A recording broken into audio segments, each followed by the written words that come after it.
When I was about 21, I had a car accident and I broke my back and I had to go into hospital for quite a long time. And I needed yoga, and I used yoga as a way of dealing with sort of my frustration, as well as helping me with the muscles and all the problems that I'd had.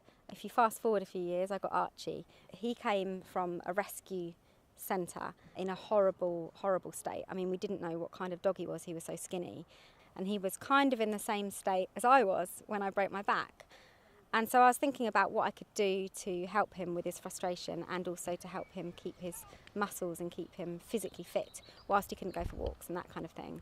And I came up with this idea that maybe I could do the same sort of posture training that I had been through that helped me so much, as a way of helping him to have mental stimulation and physical stimulation. Dog yoga is when you teach dogs specific postures and expressions and actions in order to help them with focus, control and general calmness. So we're trying to teach dogs to be still and to be calm. Gonna lie down. Lie down. Really sad.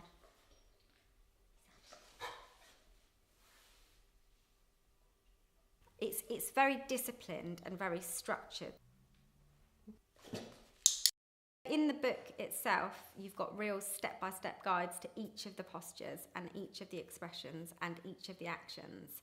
So literally, number one, get your dog into the space. It also gives clues as to how many repetitions of each of those little behaviours you want that will result in the dog being able to do the end behaviour.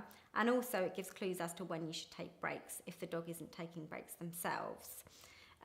What I've tried to do in the book is I've tried to lay it out as clearly as possible. So by reading through each of the actions, if you take it step by step, you'll be surprised how quickly a dog can start not knowing anything and end being able to do the whole of that posture, because it is so structured and so clear. So most dogs would benefit in some shape or form from the mental stimulation and the ability to control their own environment in a training capacity. But there are particular dogs in particular circumstances that seem to really benefit from it. So elderly dogs that suffer with stiffness and that kind of thing, the more traditional method in order to stretch an older dog or a dog that's about to partake in some sort of sporting activity is to do it manually.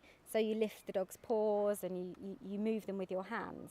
But when you do that, you're not able to ascertain A, whether or not you're really stretching, but also B, whether or not that hurts that dog until the very last moment where the dog says, actually, no, that's enough.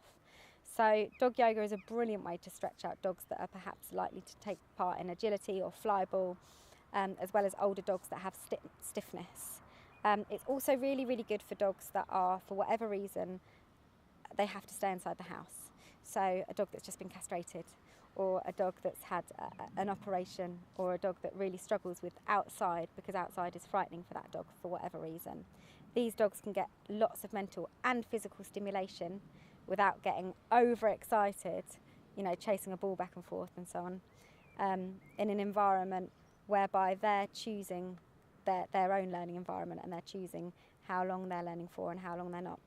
And the other group that really, really seem to benefit from it are dogs in more challenging environments.